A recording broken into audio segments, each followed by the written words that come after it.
Hindi pa tapos ang laban ni Senator Robin Padilla para sa dating Pangulong Rodrigo Duterte. Sa pagbubukas ng 20th Congress ngayong June 30, muling ihahain ng senador ang resolusyong nananawagan sa pamahalaan na agad pauwiin si Duterte mula sa International Criminal Court.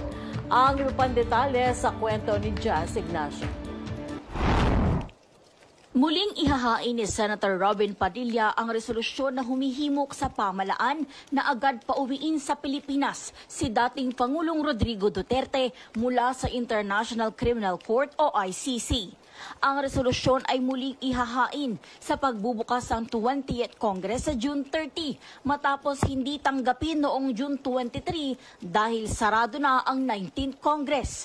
Iginiit ni Padilla na ang Pilipinas mismo ang dapat magsagawa ng investigasyon at posibleng pag-usig kay Duterte kaugnay ng mga alegasyon ng krimen laban sa sangkatauhan dahil sa madugong gera kontra droga.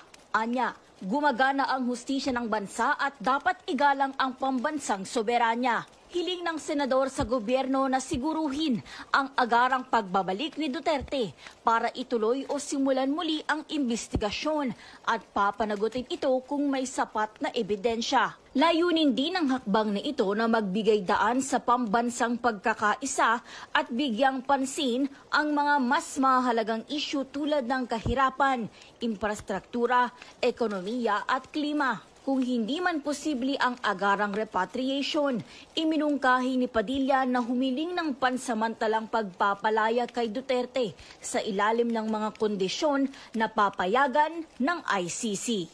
Ako si Just Ignacio para sa Kwentong Politiko.